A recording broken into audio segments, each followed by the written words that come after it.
Hey guys, what is up and welcome to a new League of Legends video. It's been a few weeks since I've updated my top 5 assassins for the mid lane list and I thought it's about time. There have been changes here and there to many assassin champions and I have to say this was one of the more difficult lists to make of my assassin list because I feel like there's just so many viable ones. But regardless, don't forget this list is a mix of my personal opinion on what I think is strong and what I would play on top of what I just think is good in solo queue, what I see is successful and has good statistics. So with all that stuff out of the way, let's go into the number 5 spot. So here I'm gonna have to put Zed, but I also want a special shout out Echo, who I think also deserves a number 5 spot. So if Zed was not a champion that I personally main and play a lot, then Echo would have definitely took his spot. However, I truly do think that Zed is quite strong at the moment, though he's definitely not to where he used to be, which is why I put him all the way in the number 5 spot. But on the bright side, I mean, he did finally get some buffs to his ultimate, so now the delay before you can go back to your ultimate shadow is almost non-existent. And I truly find that Zed is quite strong against a lot of the current meta picks other than potentially Lux or someone like that. And one of the biggest positives of Zed is the fact that he definitely has one of the strongest laning phases of any assassin in the game. Overall, Zed's kit is designed to simply eliminate one target and one target very well. A lot of people simply dislike facing Zed in solo queue, and this is definitely a champion that can make people go on tilt very easily. So mastering the Master of Shadows himself in solo queue could definitely be a good thing. However, the cons of this assassin is the fact that he does have a lot of counters to his ultimate. And if you're not really experienced with Zed, it can be a little difficult to hard carry games very late into it. Mainly because he does have so many counters to his ultimate, so very late into the game when everyone has a Zhonya's or QSS or just very tanky, again, it can be hard to make pressure. Overall though, I definitely want to start giving Zed a bit of love. He's still in the number 5 spot and barely making the list as he is tied with Echo, but I do hope that he can slowly be moving up in the list with some buffs. And I bet a lot of people hate me for saying that. And as we move to the number 4 spot, we'll be talking about a champion I'm sure almost all of us hate facing, Fizz. Now I bet some of you are a little surprised to see Fizz all the way down in the number 4 spot. Well, that's simply because I think there's just better options at the moment. I don't think he's extremely strong in the current meta, though as with any Fizz in general, if he gets ahead then he is very annoying to deal with. It's just a matter of having issues getting ahead now. He still has in his kit what we absolutely love and hate about him, being his E ability being one of the best ones in the game for an assassin, not only giving him wave clear, but also the ability to go over walls and dodge almost any ability in the game. But one of the strongest things about Fizz is one, his all-in at level 6 is almost unmatched, as he can, as long as he lands his ultimate, kill almost anyone. And he scales exceptionally well because Fizz in the late game with 40% CDR, his E ability with Zhonya's is not only going to be very hard to catch him, but he's going to be doing an insane amount of damage. And the counterplay to Fizz isn't necessarily anywhere near as high as to someone like Zed. So all in all, this is definitely a champion you don't want to see fed. However, him actually getting fed nowadays can be a little problematic. And some of the reasons contributing to that, as you see in the cons area, he recently did get nerfed a little bit, so his laning phase got hit a bit again, even though it already is very poor to begin with. So there's just simply better options at the very moment. And the last point, no wave clear. Now yeah, his E ability does have great AoE and technically wave clear, but I'm talking about if the enemy team is pushing in on your towers, you can't really use your E ability to clear the wave. Other than that, I still think he deserves the number 4 spot just of how deadly he can get when he is fed, but again, there's better options.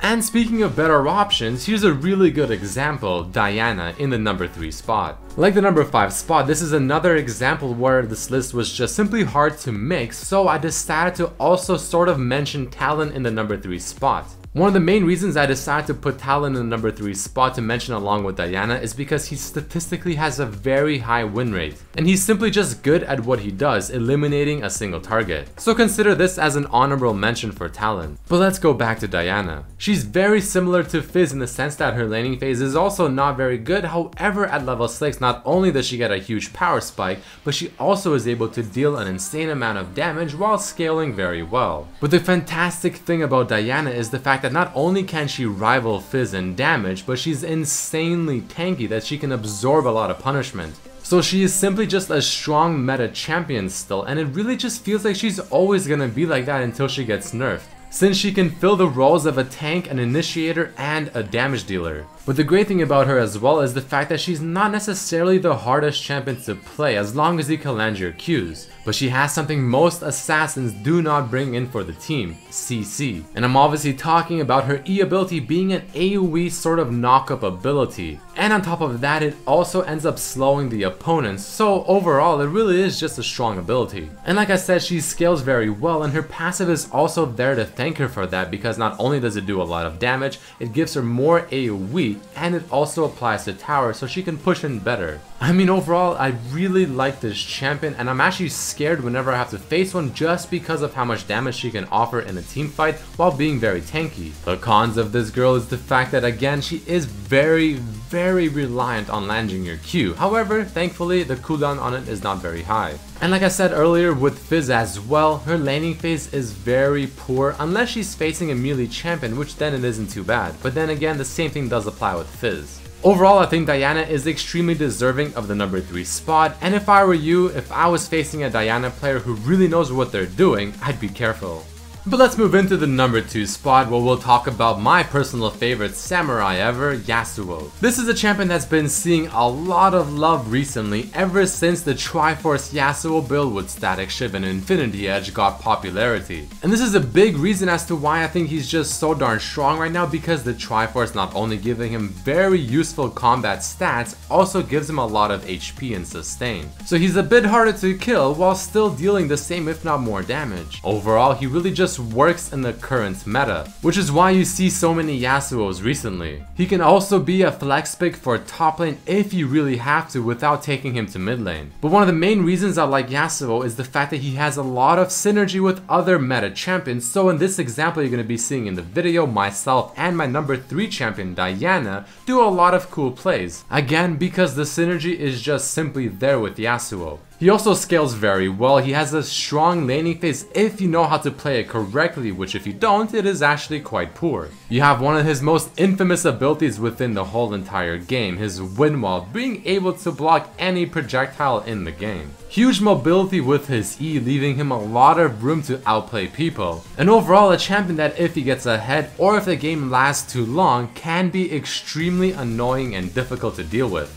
And he's truly one of my favorite champions to play in League of Legends. The cons of this samurai is the fact that I feel like he's very susceptible to early level ganks from the jungler, mainly because of the fact that he doesn't have any built-in escapes unless the minions are positioned for you perfectly. And also, junglers tend to seem to love camping Yasuo. His wave clear is a little subpar, not the worst among assassins by any means, but it's still not anything to be impressed about. Again, what I'm referring to is when the enemy team is pushing to your tower, though in those scenarios the wind wall can be very useful. And the last con I want to talk about is something that I'm not necessarily sure is a con. Now, Yasuo tends to have a lot of champions that can simply counter him in the laning phase and absolutely destroy him. However, in my opinion, Yasuo is also one of those champions that if you really know how to play him and you truly understand his mechanics, you can make a champion that's supposed to counter you not counter you whatsoever. So Yasuo really is just one of those champions where if you really understand him and know how to play him, you can beat almost any matchup. However, he also does have a lot of bad matchups if you're not super experienced with him. But overall, well deserving of the number 2 spot.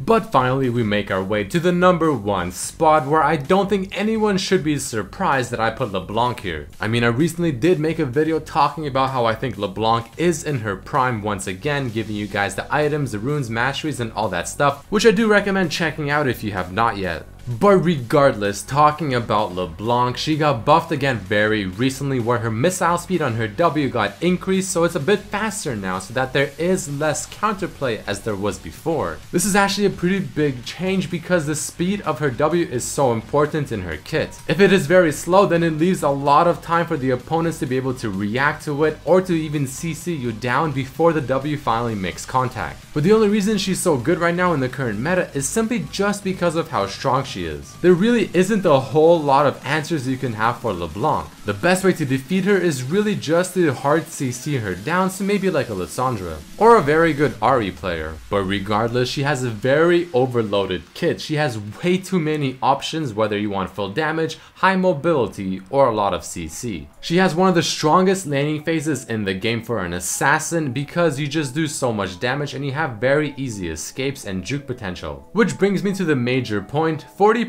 CDR LeBlanc is pretty much a Dragon Ball Z movie because you're teleporting all over the map and it's hard for the enemy team to stop you. Just a very strong champion that has a lot of options and is extremely hard to deal with. The cons of this deceptive champion is the fact that CSing on her can be a little difficult to the point where you'll probably be using your W and your ultimate to wave clear. Her wave clear, however, is subpar again when the enemy team is pushing in on your tower, since you can't really just W in front of them to wave clear the whole thing. And finally, she can be a little difficult to play in teamfights just because of how many options she has in her kits, so you want to definitely make sure you choose the right one. But that right there is it for this top 5 list for the assassin mid laners. If you did enjoy it, please definitely hit that like button, share it with your friends, subscribe if you have not yet, and I really hope you did learn something new. But as always, I hope you enjoyed it, and I hope to see you for the next one. Peace.